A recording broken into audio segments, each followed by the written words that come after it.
Hi, hello, how you doing? Wireshred here. Today I will be reviewing and listening for the first time all the way through Jennie's new album, Ruby. I'm looking at the track list in front of me and it seems like we have 15 songs and about a 42-minute runtime to get through. Now, I know no one will believe me, but I honestly did not know that Lisa's and Jennie's releases were going to be so close to each other. I knew Jennie was gearing up for something, but I thought it was going to be next month or something.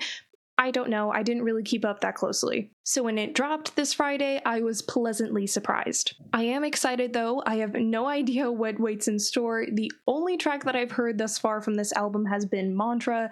All of the other pre-releases have kind of been under my radar. So, first things first, obligatory disclaimers. As with all my other album reviews, I'm going to be as honest as I can be, so if you are sensitive to people being critical of an artist that you like, or an album that you like, I would suggest not watching any further. To give a quick summary of what I do, I will go through each track individually, giving my initial thoughts, and then at the end I will provide my conclusionary thoughts about the album as a whole. Now that that's out of the way, let's begin with the intro. So, as I expected, there's not really much to say about intros.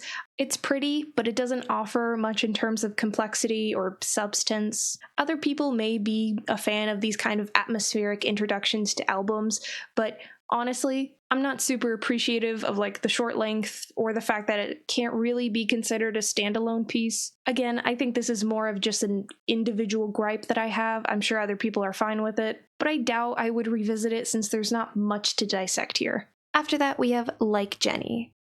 So personally, I would have preferred if Like Jennie was the intro track. It just feels much more emblematic of her as an artist. Otherwise, it's still an explosive way to begin this album. That said, it is very simple, it's very one note, but it is undeniably fun and catchy to listen to. It's definitely a risky approach, but it works here largely because Jennie has both the skill set and the clout to back it up. I don't know why, but I just kind of like imagining if another artist would try to pull something like this. It would be disastrous. I'm really imagining JoJo Siwa releasing a song called Like JoJo. I know people already clown her enough for a lot of the stuff that she's done, but then adding on top of that a song like that, it's just so funny to imagine. I'm sorry. Anyway, back on track. Like Jennie is a pretty fun song. I do hope that it is the only one like it. Maybe one other track I would allow, just because while having a club banger like this on your album is definitely not a downside, if it takes up too much time on the track list, it can start to feel very repetitive. So depending on how this album unfolds, this will either be a good sign or a bad sign. But as of right now, it's fun and a dope song to listen to. After that, we have Start a War. Okay, SZA. Don't worry, that was a compliment. I remember listening to the first minute of this song and thinking, oh wow, this really sounds like something SZA would do when it comes to the instrumental and the vocal delivery and everything. Which, I'm not mad at. I like SZA, I like Jennie, so this just makes sense. Unfortunately, I don't really think Jennie does a lot to separate from the SZA influence though. While it was pleasant to listen to, there was nothing about the track that screamed distinctively Jennie. Now, when it comes to breaking down the song itself, I think the chorus itself was pretty meh. The hook in particular has been done 100 times over, and frankly better. However, I do appreciate that she tried to spice it up a little bit, but it still wasn't enough to make me fall in love with it. Now, that being said, I liked the verses a lot more on this song. They were far more fluid and interesting melodically. I know a lot of people have been hoping and praying for a Jennie rapper comeback, and I understand why, but I just love when Jennie sings, and this song reminded me why. I think that the heart of the song, the lyrics, also resonated with me a lot, so overall I enjoyed the track, but I do think it has something lacking from making it truly memorable. After that, we have Handlebars featuring Dua Lipa. Okay, so this is unfortunately gonna have to be the first skip for me, which was surprising. Now, generally speaking, I do like Dua Lipa as an artist, and when it comes to the production of this track, it very much screamed her as an artist. Everything about this song was very much on brand for Dua Lipa, and even she fell flat. And bringing Jennie into the mix didn't really make it any better. Everything just felt very half-baked. The lyrics, delivery, the overall vibe, it just lacks any kind of punch. It just feels like a glaring missed opportunity, especially considering the talent involved. I think it's made worse by the fact that this track just doesn't mesh well with Jennie's voice or style at all. Like I mentioned before with Start a War, that it felt like Jennie was taking a lot of influence from SZA, and with Handlebars, it felt like the same was being done except with Dua Lipa, but she just did not match well with this song at all. I don't know, y'all. I think this one should have stayed in the drafts. Anyway, the next song after that is with the IE, parentheses, way up. I don't know yet. Okay, so I'm laughing. I'm laughing again because I can't help remembering the first 20 seconds of listening to this song when Jennie hits us with a yeah, yeah, yeah. Hold on, let me do it like she did it. Yeah, yeah, yeah. And it felt very unconvincing. Like, I just have this thing with artists. If you're going to lean into a harder, edgier vibe, you have to sell it. You have to sound convincing. Like, you really believe what you're saying. Jennie does not here. It just felt very corny. Unless you say it with your full chest, it just sounds corny. And I know this seems like a weird thing to gripe on or to really make a big deal out of, but if you're already making me laugh within the first 20 seconds of your song, the rest of it probably isn't gonna go good. I will say, this is the first track where I felt as though the production has started to get interesting, and the lyrics themselves aren't really bad, but I felt like again, I think the execution was kind of corny, which is weird because I feel like Jennie has pulled off this kind of thing before successfully, but it just feels forced and awkward here. Actually, you know what it may be? I took a minute to think about it because I remember hearing Jennie do these types of songs and she pulled them off well. So I actually went back to the official releases of those particular songs.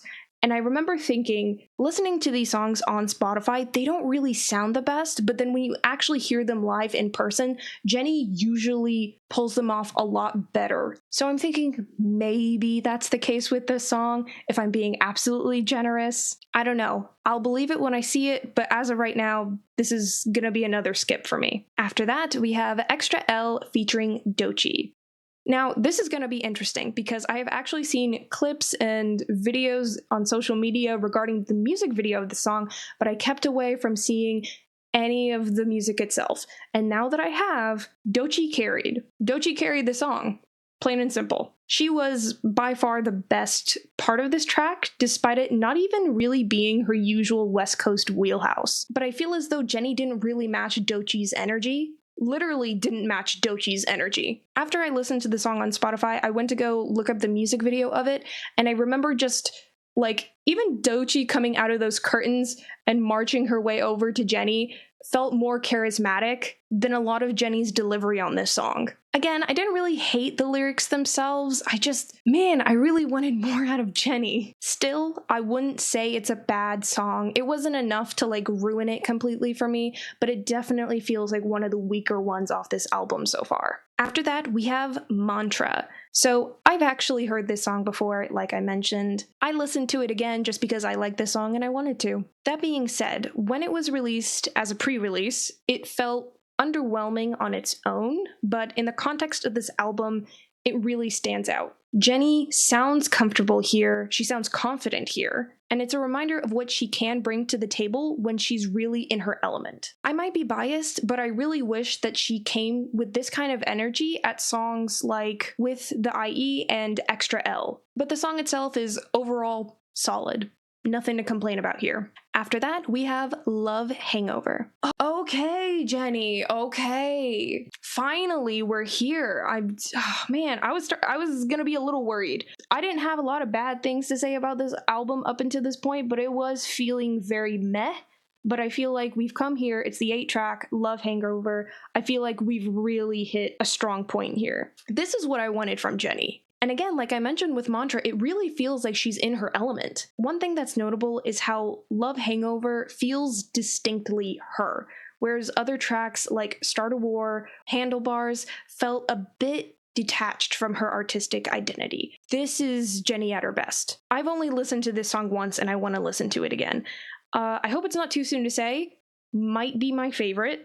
Depends on how the rest of the album goes, of course. But oh my god. Like, I've literally listened to it only one time, but I just want to keep replaying it over and over again. That was so good. Okay, I'll get over it. It's fine. After that, the next song is Zen. Okay, forget what I said about Love Hangover. This is my favorite song. Oh my god. But I also feel really good that I said that because it means we're hitting like a good streak with these songs. The production on this song is by far the most interesting on the whole album. And the lyrics hit just the right balance of vulnerability without being heavy-handed. Again, this is a personal gripe of mine. I think that addressing things surrounding the album or surrounding you as an artist is 100% reasonable and acceptable. However, I do have a preference for when artists do choose to do that, they do so in a way that is subtle and tactful. Jennie has addressed her haters on other places in this album, but it's felt very on the nose. This is the first time where I felt as though Jennie wasn't just talking about them or at them, but she was proving her point. It's introspective without being indulgent, and that's a hard line to walk. Oh my god, I love this song. Zen is absolutely in my wheelhouse. That's crazy. And also unexpected. I didn't think that Jennie was gonna go for something like that. I don't know. I hope I see more of it down the line. After that, we have Damn Right. Okay, this one is a lot more mellow. It's an R&B track that's well executed and features solid collaborations. I don't think that Jennie got overshadowed on this song, and I think she did rise to the occasion. Despite the good things I have to say, I do feel like it's missing a certain oomph that would make me come back to it. I say that because there's nothing in the technical sense that's wrong with the song, but it doesn't evoke much emotion or attachment from me. It's fine. I think it's fine. It might not just be my thing. I think that's it. After that, we have f.t.s. Okay, so this song wants to be soulful, but it just isn't. The production implies a lot of internal struggle. It's very based on a lot of buildup and payoff, and I think the instrumental itself evokes a lot of emotion from me, but Jennie's delivery just doesn't meet the moment. The vocal performance feels flat when it should have been like gut-wrenching or triumphant. Like, even the lyrics themselves, I feel as though they go beyond surface level, but Jennie herself doesn't. I don't know, like, from the instrumental of this song, it's very clearly meant for belting, high notes, like almost a release of sorts, but Jennie herself just doesn't really seem to be up to the task, or like she'd rather be doing something else. That's what it is. It's not even like nonchalance. It's like, ugh, fine, I guess I'll do this. That's the kind of vibe I get from her tone in this song, which obviously just doesn't match. And I think I should probably add this, although it is very petty. I had another moment in this song with the constant oohs that Jennie did that made me giggle. They were very funny. They were very funny. I think it's the fact that they were continuous, back to back, and added nothing to the song that just made me start laughing. And again, based on her like delivery from before, based on the vocal performance, it was just kind of like, why is this part of the song? I don't know, it was very meh. After that, we have Filter. I think it's pretty fucked up of Jennie to have an uncredited feature on this album. I know they're not in their prime and kids aren't familiar with them. Most people probably wouldn't even bring it up on social media or try to fight for their rights, but Alvin and the Chipmunks deserve their flowers, okay? Yes, I am again talking about the intro and outro to this song. I was also reminded of my Nightcore days. Oh god, my Nightcore days. Anyway, past cringe aside, Jennie, honey, sweetie, Pookie Bear. This vocal delivery, as beautiful as it was exactly what f.t.s needed. Like, all of the vocal things that I was talking about from before are on this song. They should have been on the last song. They're fine here too. I love it here. Again, I like this song. I know it doesn't seem like it, but I do.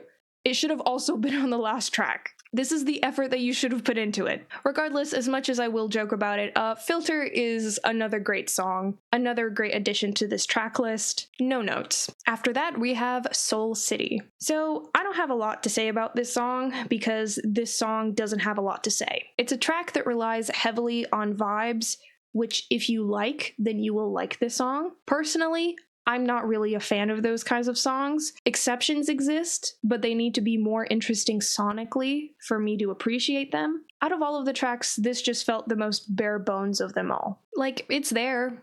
It's fine. Am I gonna listen to it again? No. Anyway, after that we have Starlight. Okay, so I feel like I've been saying that a lot in this video, but the reason is Starlight comes across to me like the exact thing I described for Soul City. A vibey song, but one that's complex enough for me to love. I don't know what's with this album continuing to add songs that I find too dull, and immediately following them up with better songs that prove my point. I honestly find it a bit rude. Jokes aside, Starlight is a very pretty song compiled with beautiful synths that make the whole track sound gorgeous. Dare I say it, a better version of You and Me. I don't know if anybody else made that kind of connection, but I got the inclination to compare it to You and Me the whole time I was listening to it. It's like that song, but like 10 times better. That said, Starlight almost ventures into being annoying. And yes, it does have to do with the repetitive use of its title in the chorus. I don't know if I've brought it up before, but I just have a thing about too much repetition. Most of the time, it's fine. It's an easy tool to make a catchy hook. But if it's done too much, I turn murderous, I start sweating blood. It's a thing. Starlight treads the line, but it's still in the safe zone. The track as a whole is solid. After that, we have Twin. So this is a cute acoustic song that is definitely the most heartfelt Jennie has sounded, which checks out. Given her continued dismissal of romantic relationships through the whole album, it makes sense that she places more importance on friendships. Because of the emphasis on the lyrical aspect, it feels like the production fell to the wayside. Obviously, I wasn't expecting anything crazy for such a slow-paced song, but it would have been nice to have something interesting to latch onto. It just ends up feeling very plain as a consequence. But also, I don't even really think the objective of it is to do too much, so I can't complain. So, for my overall thoughts about Ruby, it turned out to be a pleasant surprise. A project that, while imperfect, showcased Jennie's artistry in a way that felt both ambitious and personal. Going into this album, I had some concerns, especially after Lisa's alter ego. While the two aren't under the same label or anything, I was kind of using alter ego as a gauge of what my expectations should be for Ruby. Honestly, just because that album came before Ruby. Now, to be clear, I know that Rosé's album came out before the both of them, but I think that, musically speaking, I think Rosé is kind of in a lane of her own. I think that her sound is distinctly separate from the rest of Blackpink. Whereas, in my head, I kind of align Lisa and Jennie more closely, at least stylistically. I was kind of worried that Jennie would fall into a similar trap, lack of cohesion or personality. Thankfully, Jennie managed to avoid that. One minor criticism is that Jennie occasionally seems to adopt the style of her features. And whether this bothers you honestly depends on whether you care about that at all. But I do think that by venturing outside of her sound, Jennie risked being overshadowed, and honestly, I think that she was most of the time. I think the titular example is Extra L with Doechii. And while this didn't completely undermine the project, it did make some tracks feel less distinctive to Jennie's own sound. But because these tracks were so far and few between, I do think that Ruby still had cohesion, and that was definitely its biggest strength. Even with varying genres and sounds, there's a clear through line in mood, lyrics, and aesthetic. I think that thematically, this is what kept the project from feeling disjointed. I do think that Ruby was backloaded. The best tracks of the album were in the second half. Songs like Love Hangover, Zen, and Filter show Jennie at her most comfortable and in her element. And while there are some songs that I don't particularly love, I do think that on a second listen through, they do serve the function of solidifying Ruby as a body of work and not just a collection of singles. It's not a perfect album, some tracks suffer from uninspired production or flat delivery, but Ruby is an undeniably decent and promising debut. Jennie showed that she's capable of shaping her own musical identity, and with some refinement, I think she has the potential to create even something greater in the future. So to end this off, I will give this album a final 7 out of 10 rating. With that being said, I'd love to hear your thoughts down below in the comments. That'll be it from me for now. See y'all later. Bye-bye.